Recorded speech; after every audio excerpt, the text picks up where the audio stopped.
The snow was coming down sideways the evening Lorena Mabry, 38 years old and thinner than any mother of four had a right to be, pushed open the door of the Bowen supper house in Rowan Creek, Montana, and said the words she had been rehearsing for 3 miles of frozen road. "I'm not asking for charity. I'm asking for work, but you should know the truth of it before you answer." Her chin lifted, though her voice shook. "I have 4 mouths to feed, and no husband." The big man behind the counter, Silas Bowen, 46, wide through the shoulders and quiet through the eyes, set down the coffee pot he'd been scrubbing. He looked at her for a long moment, and then past her, through the frosted window, to where 4 small faces were pressed against the glass, like moths against a lantern, and he smiled. "Then 5 chairs, not 4, he said, "because you'll be sitting down to eat too, ma'am. You count yourself last in that arithmetic, and I don't allow bad arithmetic in my establishment." Lorena did not cry then, but before this winter was over, she would, and so would half the town of Rowan Creek, though not for the reasons anyone standing in that warm, lamplit room could have possibly imagined. To understand what brought Lorena Mabry to that doorway, you have to go back 8 months, to a wheat farm outside Miles City, and to a good man named Everett Mabry. Everett had been the kind of husband women thanked heaven for: steady hands, a slow temper, a laugh that made the kitchen feel bigger than it was. He and Lorena had built 14 years together and filled them with 4 children. Wesley, who was 12 and serious as a Sunday sermon, Clara, 9, who could out-argue a lawyer, and the twins, Henry and Alice, 5 years old and joined at the elbow since birth. Then came the fever that swept the county that spring. Everett nursed 2 neighbors through it before it found him. He took to his bed on a Tuesday, held Lorena's hand through the week, and on Sunday morning he simply went to sleep and did not wake. Peaceful as a candle burning down, the doctor said, no pain in him at all at the end. His last words, whispered the night before, had been, "You'll manage, Rena. You always could stretch a little into a lot." She had stretched. Lord knew she had stretched. But the bank did not accept stretching as currency, and by autumn the farm was gone, and by the first snow, Lorena and her children were boarding in a narrow room above Hatch's boarding house in Rowan Creek, 200 miles from anyone who knew her name. And that is where Mrs. Eudora Hatch enters this story, though not, as you might expect, as its villain forever. Mrs. Hatch was 61 years old, widowed herself, and had run her boarding house for 2 decades on a simple philosophy: rent paid in full, in advance, no exceptions, no stories. She had heard every hard-luck tale west of the Mississippi, she liked to say, and had learned that soft hearts made for empty cash boxes.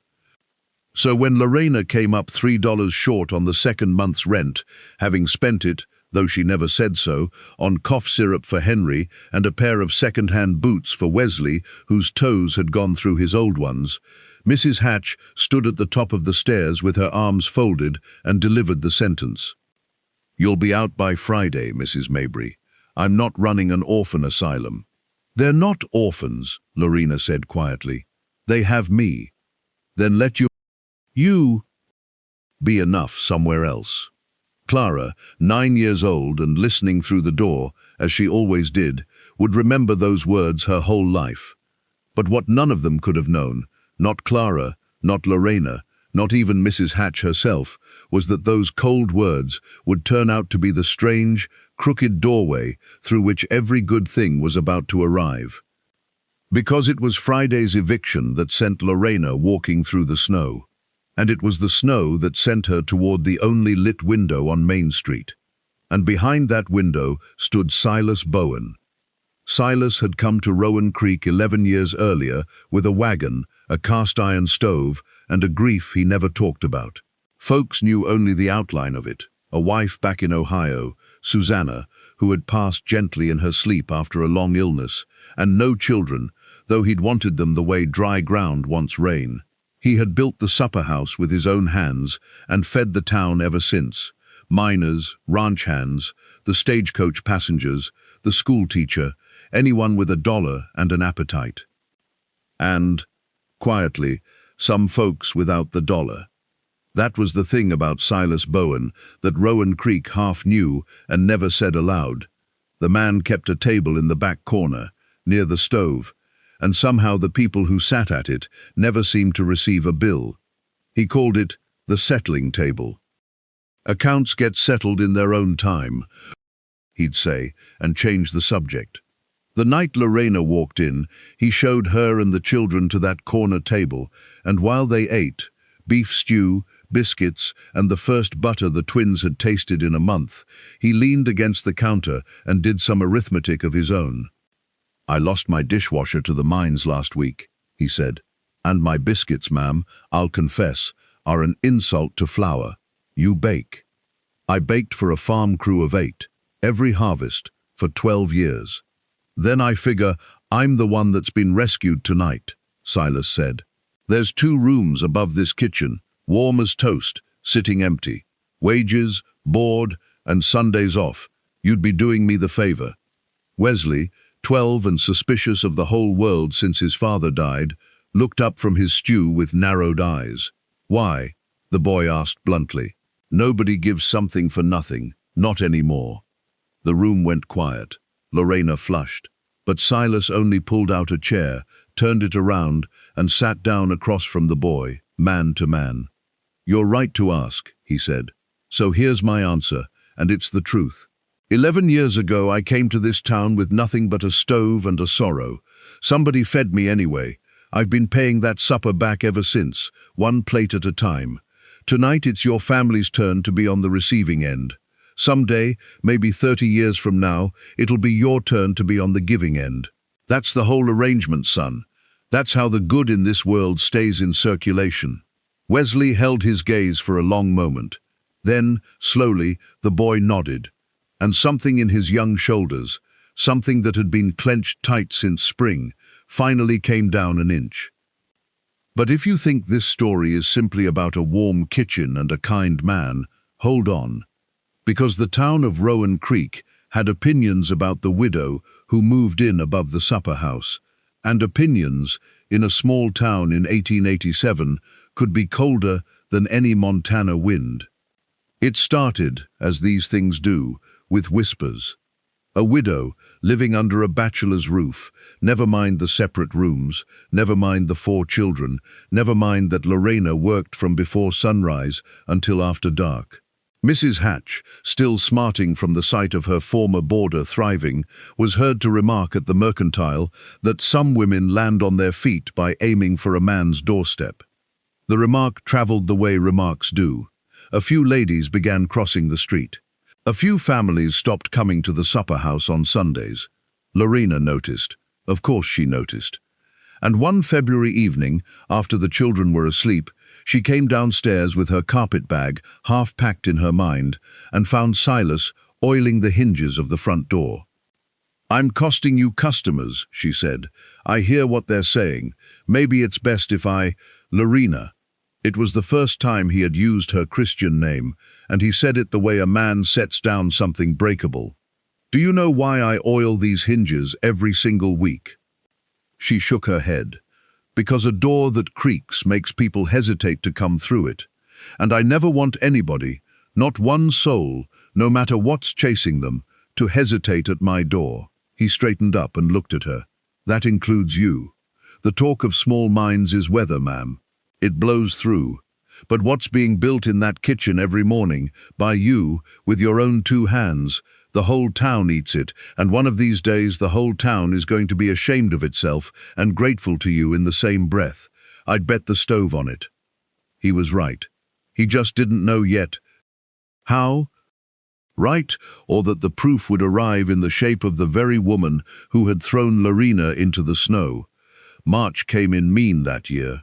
And on the 3rd day of it, word ran up Main Street that Mrs. Eudora Hatch had slipped on the ice behind her boarding house and broken her wrist, her right wrist, her working wrist, with a house full of boarders, expecting supper, and not a soul obliged to help a woman who had spent 20 years being nobody's friend. Rowan Creek, if we are honest, mostly shrugged. A few folks even said she had it coming. Lorena Mabry heard the news at noon. By 4 o'clock she had finished her baking, wrapped 2 loaves, a crock of stew, and a pan of the biscuits that were by now famous in 3 counties, and was walking through the cold to the boarding house door she had once been ordered out of. Mrs. Hatch opened it with her arm in a sling and her face already arranged for battle. "If you've come to gloat, Mrs. Mabry." "I've come to cook," Lorena said simply, and walked past her into the kitchen. She came the next day too, and the day after. She fed Mrs. Hatch's boarders for 2 solid weeks, every evening after her own shift, asking nothing, saying little, while Clara swept the floors and Wesley hauled the wood, and the twins sat at the old woman's table, drawing pictures of horses to make her laugh. And Alice, who at 5 could not yet spell but could count, solemnly set the table each night and always laid 1 extra place. "Mr. Bowen says 5 chairs, not 4, the little girl explained. "You count everybody, even the ones nobody else counts." On the 14th evening, Mrs. Hatch stood in her own kitchen doorway, watching Lorena scrub a pot one-handed, while rocking a sleepy twin with her other arm, and something inside the old woman, something that had been frozen for a lot longer than that Montana winter, finally cracked open. "I turned you out," Mrs. Hatch said. Her voice was strange, unsteady. "Into the snow, with 4 children. Why in heaven's name are you here?" Lorena dried her hands and considered the question honestly. "Because somebody once told me that's how the good in this world stays in circulation," she said. "And because, Mrs. Hatch, if you hadn't turned me out, I'd never have walked through the 1 door in this town that was waiting for me. You did me a harm, and it turned into my blessing. Seems to me the least I can do is turn your harm into one of mine." The old woman wept then, 61 years of vinegar dissolving all at once. And Lorena held her the way she held her own children, and neither of them ever spoke a word about rent again. And here is the part nobody expected. The following Sunday, Eudora Hatch put on her church hat, marched into the Bowen supper house at the busiest hour, stood in the middle of the dining room, and announced to every fork-stopped, wide-eyed patron in the place, "I said an unkind and untrue thing about Mrs. Lorena Mabry, and half of you repeated it, and all of us should be ashamed. This woman is the finest soul in Rowan Creek, and I'll take my Sunday dinner at her table every week for the rest of my days, if she'll have me." Lorena, flour to her elbows, came out of the kitchen. "Mrs. Hatch," she said, "we'll need to add a chair." From the corner, Silas Bowen's laugh rolled out warm as the stove. "That's how it starts," he said. "You start adding chairs, and pretty soon you need a longer table." He had no idea he was prophesying his own future, but the children did. The children had known for months. It was Clara who finally forced the matter, because Clara, 10 years old by then and still able to out-argue a lawyer, had inherited her mother's courage and none of her patience. One June evening, when the light stayed gold until nearly 9 and the supper house was closed, and Silas was teaching Wesley to mend a fence rail out back, while Lorena shelled peas on the porch step, Clara planted herself in front of the big man with her hands on her hips. "Mr. Bowen, are you ever going to marry our mother, or are you just going to keep fixing things around her forever?" Wesley dropped the hammer. Lorena dropped the peas. Somewhere near the woodpile, the twins began to giggle like 2 kettles coming to boil. Silas Bowen, who had faced down blizzards, bankers, and burnt gravy without flinching, turned red from his collar to his hat brim. He looked at Clara, he looked at the fence, and then he looked at Lorena, sitting in the gold light with pea pods scattered around her feet, and every plank of the man's composure quietly fell over. "Well," he said, "I had a speech. Been working on it since about Christmas, but I suppose Clara here has gone and given the beginning of it." He crossed the yard and stood before Lorena, hat in his hands like a boy at his first dance. "Lorena, I spent 11 years feeding this whole town and going up those stairs at night to an empty room, telling myself a full dining room was the same as a full life. Then you walked in, out of the snow, and taught me the difference. I'm 46 years old, And I don't have poetry in me, but I have this. Every good thing in my house got better the day you counted yourself into it. I'd like, his voice caught, and he steadied it. I'd like to make the arrangement permanent, all 5 of you. If you'll have a man who can't bake a biscuit to save his life. Lorena stood up. There were tears on her face, and pea pods on her apron, and 14 years of grief, and 8 months of grace, all tangled together in her chest. And what came out of her was, of all things, a laugh, bright and clear and young. "Silas Bowen," she said, "you have been asking me that question since the first night, in your own language.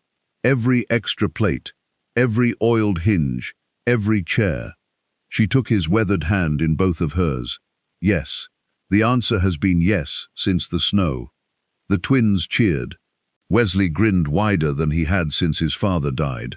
And if you're wondering, no, the boy did not feel he was betraying Everett Mabry. Because that very night, Silas sat him down and said, "Son, I'm not here to take your father's chair. I'm here to add one of my own beside it. A table can honor 2 good men. That's what tables are for." They were married in September, in the dining room of the supper house, because Lorena said no church in the territory meant more to her than the room where a stranger had once told her to sit down and eat. The whole town came. Mrs. Eudora Hatch baked the wedding cake one-handed, out of pure stubbornness, and cried harder than anyone. Alice, the flower girl, walked the aisle counting chairs under her breath the whole way. And if you visit Rowan Creek today, the town is still there, tucked in its valley. The old-timers will show you the long table that still stands in the back of what was once the Bowen supper house. Silas built it that first winter of the marriage, 12 feet of Montana pine, and he built it with a peculiarity that people still remark on. There is always one more chair at it than there are people expected. His grandchildren asked him about it once, years later, when Silas was old and silver, and Lorena's hand was still the first thing he reached for every morning. "Why the extra chair, Grandpa? Always, at every meal, the empty chair?" The old man smiled the same smile he'd smiled at a snow-covered widow in a doorway half a lifetime before. "Because somebody out there is walking through the cold right now, counting up their troubles and leaving themselves out of the total," he said. "And when they find our door, and they will, sweetheart, sooner or later somebody always does, I want them to see, before a single word is spoken, that they were already counted. That's the whole secret of a happy house. You set the chair before you know the name." He tapped the table with one weathered finger. 5 chairs, not 4. It's the only arithmetic that ever made me rich. The end.